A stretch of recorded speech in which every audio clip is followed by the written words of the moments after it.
Од регионот се враќаме дома. Каква е состојбата кај нас? Расте ли бројот на заразени? Што да очекуваме од новиот ковид бран во Македонија? Ова утро на линк е Кристина Талеска Големтеова. Кики, добро утро. Дали се слушаме? Повели со јавувањето утринава. Добро утро, Бранко, се слушаме, да. Добро утро до тебе, до целата екипа која што ја реализира денешната емисија и се разбира до нашите гледачи. Тема која што е актуелна веќе година и половина. Од 1483 тестови, 172 позитивни, ова се последните статистики од Центарот за јавно здравје. Европа на големо го живее новиот ковид бран, што ние можеме да очекуваме од него во периодот кој што следува, е тема на разговор со доктор Златен Мехмедовиќ. Добро утро и благодарам како и секогаш за позитивниот одговор за разговор. Добро утро и секогаш со задоволство гостувам во вашата емисија. Европа, споменав докторе дека веќе го живее новиот бран. Кога можеме да го очекуваме почетокот на истиот кај нас и што можеме да очекуваме впрочем од овој бран? Ако гледате низ бројки, ние не ни престанавме да го живееме бранот. 300 до 500 бројки на ново заразени во просек на неделно ниво не се воопшто за занемарување и доколку земете на тоа дополнително, за жал, 10 до 15 смртни случаи, навистина имаме тешка ковид ситуација која што ја живееме веќе подолг временски период. Тоа што треба да очекуваме во наредниот период да имаме влошување на епидемиолошката состојба и значително поголема бројка ќе биде нешто што е сериозно, тоа е веќе кризна состојба. Меѓутоа, бранот го живееме веќе во изминатите неколку месеци. Практично од почетокот на оној дел од крајот на август, кога започна бранот, односно средината на август, па до ден денеска живееме во еден таков континуиран бран кој што има по просек од 300, како што кажав, до 500 ново заразени.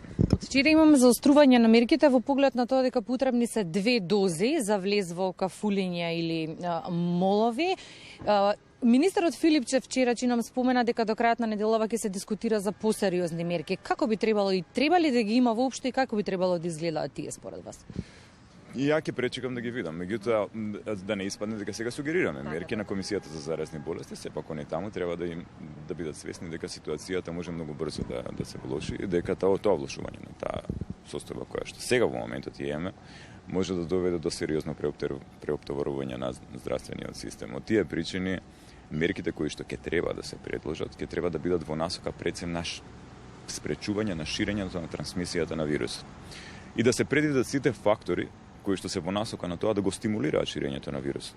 Ви спомнавте рестораните, кафеаните, затворените молови, таму каде што имаме најголемо движење на луѓе и веќе е јавна тајна за која што дискутираме во последниве барем недела дена, за тоа колку тие ковид пропусници кои што се користат за влез во тие објекти се невалидни.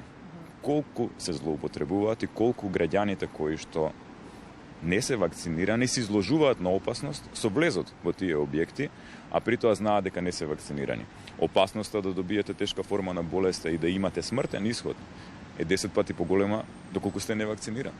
И во тој случај навистина треба да размислите дали себе сакате да се изложите на ризик, а при тоа доколку се инфицирате ќе ги изложите и сите од вашето семејство, оние кои што се невакцинирани особено или оние кои што имаат хронични болести. Ова е апел до сите оние кои што ги користат тие невалидни ковид пасоши, сметајќи дека имаат некоја лажна безбедност или дека го изиграле системот, навистина да размислат уште еднаш добро за тоа каква штета си прават себе си и на околината.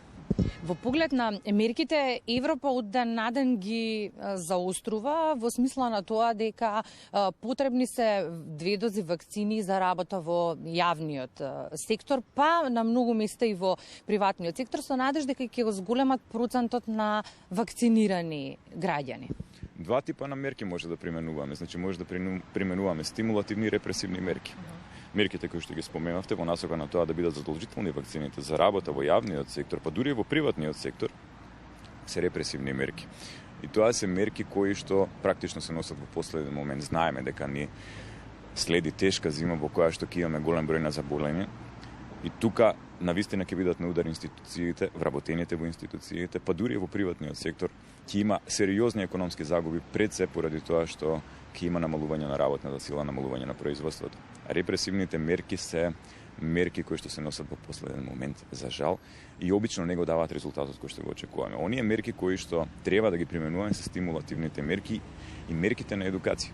Значи, за мое пријатно изненадување, голем дел од компаниите во Македонија се проактивни во процесот на стимулација и едукација на своите вработени во насока на тоа да им ги обезбедат сите неопходни информации кои што им недостасуваат во оној мозаикот од непознаници за вакцините и безбедност и ефикасност на вакцините, за да можат полесно да го прифатат процесот на вакцинација. Меѓутоа, тоа се исклучоци. Реков, тоа треба да биде пракса, а не да биде исклучок, за да можеме да достигнеме колективен имунитет.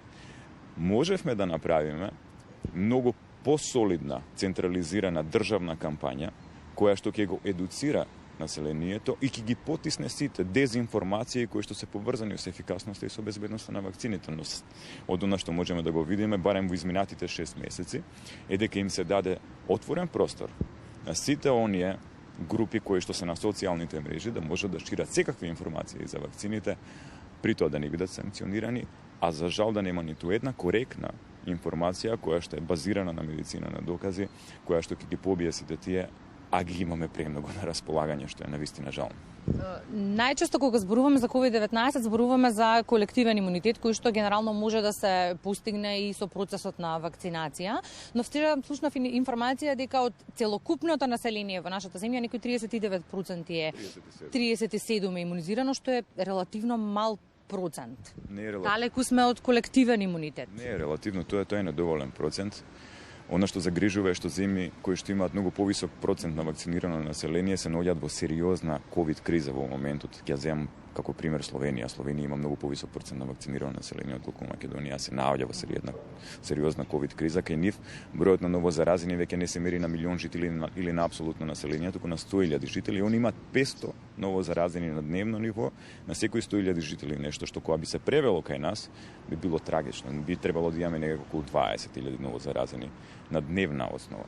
И тоа е навистина еден пример кој што треба да го следиме. Можеби Комисијата за заразни болести сега на наредниот состанок треба да ги пролиста тие податоци кои што доаѓаат од Словенија, па дури и мерките кои што се имплементирани таму, начинот на кој што се контролира движењето и трансмисијата на вирусот, за да го ублажат иницијалниот удар кој што ќе ни се случи. Нема да биде Македонија преседан. Нема Македонија да остане непипната од сите случувања кои што се во регионот, а се однесуваат на ковид кризата. Значи дефинитивно ќе имаме прелевање на кризата кај нас, односно кризата ќе биде само генерирана. Затоа што во основа ладното време, не за прв пат, и посебно кога е во прашање делта варијантата, ќе биде силна причина за трансмисија на вирусот во затворени простори. 60% е повеќе заразен, полесно пренослив овој вирусот од сите останати варијанти кои што сме ги имале до сега. Затоа и е 99,5% доминацијата на делта варијантата на глобално ниво.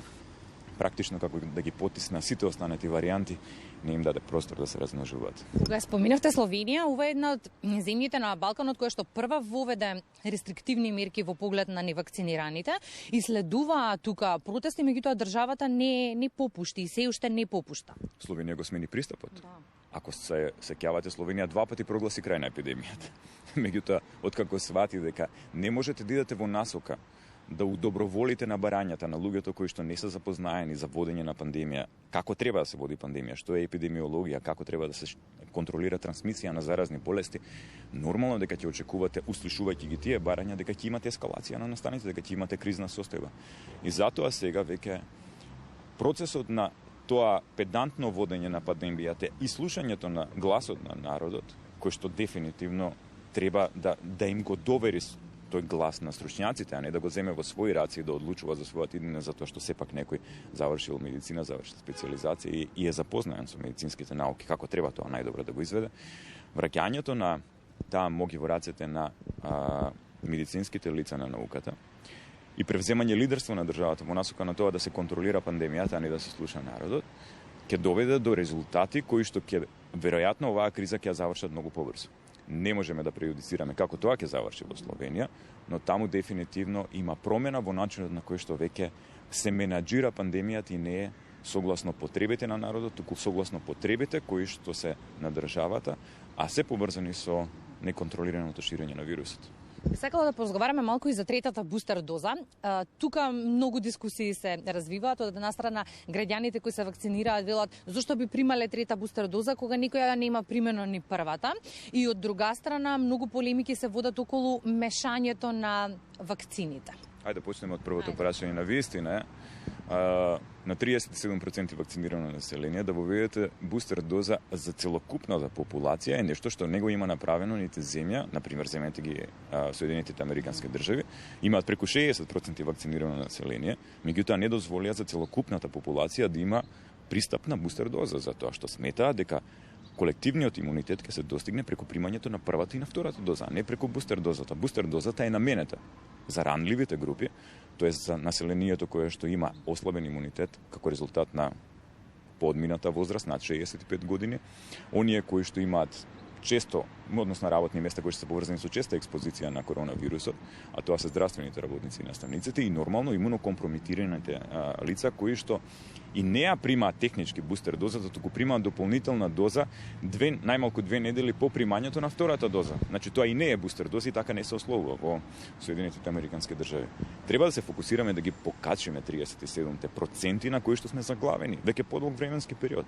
Само така можеме да постигнеме намалена трансмисија на вирусот, односно оние кои што често се зборува во јавноста за тоа дека и вакцинираните го шират вирусот. Да, точно е дека и вакцинираните може да го шират вирусот, но поради тоа што имаат имун систем кој што е подготвен, многу побрзо го неутрализираат вирусот. Кај нив трансмисијата е многу поослабена, речиси за 2 пати, во однос на оние кои што се невакцинирани. Така да подигнувањето на процентот на вакцинирани во генералната популација ќе реши пандемијата. Бустер дозата е нешто што е во насока на само да се подобри имунитетот на оние кои што се особено ранливи, кои што може да има тешки компликации од ковид. Ги кажавме кои се тие ризични групи и што треба. Во однос на мешањето на вакцините, повторно треба да се повикаме на релевантни институции како што се FDA, CDC, ECDC и EMA. Европскиот пристап е малку поинаков. Дозволувањето на мешањето на вакцините е од моментот кога имавме проблем со AstraZeneca како вакцина. Значи тогаш имаше сомнителни случаи за кои што се сметаше дека има тромбоза, па одредени земји само иницијативно преминаа кон давање на втора доза која што нема да биде од типот на AstraZeneca вакцината и така натаму. Тогаш почна мешањето на вакцините на европскиот континент. Меѓутоа во Соединетите Американски држави до моментот на вклучувањето на бустерите за појачување на имунитетот кај граѓаните не беше направена сериозна студија за тоа што би било кога би се мешале вакцините. Иницијално е направена студија која што не е опсежна во 2 фази. Низ таа студија е докажано дека може да се мешаат, меѓутоа CDC и понатаму им препорачува на оние кои што се граѓани на Америка да се држат до првобитните типови на вакцини кои што ги примиле, а во случаите каде што тоа е невозможно, било да е од лични здравствени причини, алергија кон соодветните состојки на вакцината или нешто слично, или да е поради тоа што нема достапност на одредени вакцини во одредени подречја во Соединетите Американски држави, тогаш да посегнат по бустер доза која што би била од некој друг производител. А во однос на тоа како се практикува во светот и во Кина своите граѓани ги вакцинира се уште со бустер дози на Синовак и на Синофарм. Единствено во Индија имаме случај каде што Синовак и Синофарм вакцините после 3 месеци се бустираат со МРНА вакцина, а тоа е случајот и кај нас и тоа е за генералната популација што ние сме чекори напред од сите останати кога би се имале така. Возрастната категорија на граѓани треба да прими бустер доза, но препорачлива и вакцината за заштита од сезонски грип. Сега што правиме тука? Треба ли да се дискутира и за ова многу изминатиот период? Треба ли да се прави пауза помеѓу двете? Може ли да се прими во ист временски период? Мене, ако ме прашате да ги примат во ист временски период, оние кои што не примиле ковид да ја примат вакцината за инфлуенца заедно со вакцината од ковид. Видете, вакцината за грип, вакцината за инфлуенца е наменета повторно за ризични групи на граѓани, а тоа се повторно возрастните граѓани кои што имаат многу пропратни хронични болести, бремените жени, децата, но и оние кои што се изложени повторно на вирусот, тоа се најмногу здравствените работници. Сите овие ризични групи практично со исклучок на децата се преклопуваат во двете вакцини. Ако сте возрастни, имате хронични болести, вие до сега требавте да примите ковид вакцината, ако не сте ја примиле и треба да примите вакцина за сезонски грип, направете го тоа за двете вакцини. Ова е можноста да го направите, тоа безбедно е.